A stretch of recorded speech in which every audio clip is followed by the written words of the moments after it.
ദക്ഷിണാഫ്രിക്കയ്ക്കെതിരായ T20 പരമ്പരയിലെ ആദ്യ മത്സരം ഇന്ത്യക്ക് സമ്മാനിച്ചത് ആധികാരികമായ വിജയത്തിന്റെ ആശ്വാസമായിരുന്നെങ്കിലും ടീം ഘടനയെയും സെലക്ഷൻ തീരുമാനങ്ങളെയും ചൊല്ലിയുള്ള ചോദ്യങ്ങൾ കടുപ്പമേറിയതായി. അതിൽ ഏറ്റവും പ്രധാനപ്പെട്ടത് വൈസ് ക്യാപ്റ്റനും ഓപ്പണറുമായ ശുഭ്മാൻ ഗില്ലിന്റെ തുടർച്ചയായ നിരാശാജനകമായ പ്രകടനമാണ്. കട്ടക്കിലെ ബാരാവതി സ്റ്റേഡിയത്തിൽ വെച്ച് നടന്ന ആദ്യ അങ്കത്തിൽ ടോസ് നഷ്ടപ്പെട്ട് ബാറ്റിംഗിനിറങ്ങിയ ടീം ഇന്ത്യക്ക് ലഭിച്ചത് മിന്നൽ തുടക്കമായിരുന്നില്ല. ഓപ്പണറായി ഇറങ്ങിയ ഗിൽ വെറും 3 പന്തിൽ 4 റൺസ് മാത്രമെടുത്ത് ലുങ്കി എൻഗിഡിയുടെ ആദ്യ ഓവറിൽ തന്നെ മാർക്ക് യാൻസന് ക്യാച്ച് നൽകി കൂടാരം കയറിയപ്പോൾ ആരാധകരുടെ പഴയ വിമർശനങ്ങൾ വീണ്ടും ഇരട്ടി വേഗത്തിൽ സോഷ്യൽ മീഡിയയിൽ പടർന്നു കയറി. IPL-ലും ഏകദിനത്തിലും തന്റെ പ്രതിഭ തെളിയിച്ച ശുഭ്മാൻ ഗിൽ T20 ഫോർമാറ്റിൽ ഓപ്പണർ റോളിൽ സമ്പൂർണ്ണ പരാജയമായി മാറുന്ന കാഴ്ചയാണ് 2025-ൽ കാണുന്നത്. ഈ വർഷം കളിച്ച 13 T20 മത്സരങ്ങളിലും ഓപ്പണറായി ഇറങ്ങിയെങ്കിലും ഒരു അർദ്ധ സെഞ്ചുറി പോലും നേടാൻ ഗില്ലിന് സാധിച്ചിട്ടില്ല. കണക്കുകൾ ഗില്ലിന് എത്രത്തോളം തിരിച്ചടിയാണെന്ന് വ്യക്തമാക്കുന്നു. 2025-ൽ ഓപ്പണറായി ഗില്ലിന്റെ ശരാശരി വെറും 26.3 മാത്രമാണ്. സ്ട്രൈക്ക് റേറ്റ് 143.71 ആണെങ്കിലും അതൊരു പവർ ഹീറ്റിംഗ് ഓപ്പണർക്ക് അന്താരാഷ്ട്ര T20 തീരെ പോരാത്ത ഒന്നാണ്.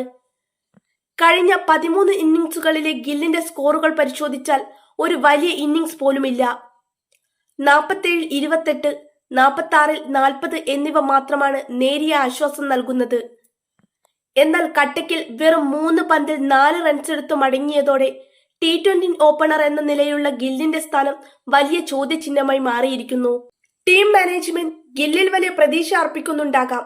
എന്നാൽ അന്താരാഷ്ട്ര ക്രിക്കറ്റിൽ പ്രത്യേകിച്ച് T20 ലോകകപ്പ് അടുത്തു വരുമ്പോൾ ഒരു താരത്തെ ഇത്രയധികം അവസരങ്ങൾ നൽകി പരീക്ഷിക്കുന്നത് ടീമിന്റെ മൊത്തത്തിലുള്ള വിജയ സാധ്യതകളെ ബാധിക്കുമോ എന്ന് ഭയക്കേണ്ടിയിരിക്കുന്നു. സ്ഥിരതയില്ലാത്ത തുടക്കം നൽകുന്ന സമ്മർദ്ദം മധ്യനിരയിലേക്ക് കൈമാറ്റം ചെയ്യപ്പെടുകയും ടീമിന്റെ മൊത്തത്തിലുള്ള റൺ റേറ്റിനെ ബാധിക്കുകയും ഗില്ലിന്റെ ഈ പരാജയത്തിന്റെ പശ്ചാത്തലത്തിൽ ആരാധകർ രോക്ഷം കൊള്ളുന്നതിന് വ്യക്തമായ കാരണങ്ങളുണ്ട്. കാരണം അദ്ദേഹത്തിന് പകരം വയ്ക്കാൻ സാധിക്കുന്ന 2 മികച്ച താരങ്ങൾ ഇന്ത്യൻ സ്ക്വാഡിൽ ഉണ്ടായിരുന്നിട്ടും അവരെ തഴഞ്ഞുകൊണ്ടാണ് ഈ പരീക്ഷണം തുടരുന്നത്. സഞ്ജു സാംസൺ. മലയാളി താരം സഞ്ജു സാംസണിന്റെ T20 റെക്കോർഡുകൾ ഗില്ലിനേക്കാൾ മികച്ചതാണ്. പ്രത്യേകിച്ച് ഓപ്പണർ റോളിൽ. ദക്ഷിണാഫ്രിക്കയ്ക്കെതിരെ 2 സെഞ്ചുറികളടക്കം 3 സെഞ്ചുറികളാണ് സഞ്ജു ഓപ്പണറായി നേടിയത്. ഏകദിനത്തിലെന്ന പോലെ T20-യിലും സഞ്ജുവിന്റെ ബാറ്റിംഗ് ഏറ്റവും അനുയോജ്യമായ പൊസിഷനാണ് ഓപ്പണിംഗ്. 1000 റൺസ് ക്ലബിലെത്താൻ വെറും 5 റൺസ് മാത്രം വേണ്ടിയിരുന്നിട്ടും സഞ്ജുവിനെ ആദ്യ മത്സരത്തിൽ പ്ലേയിങ് 11-ൽ നിന്ന് ഒഴിവാക്കിയിരുന്നു. യശസ്വി ജയ്സ്വാൾ. T20 ക്രിക്കറ്റിൽ സ്ഥിരതയോടെ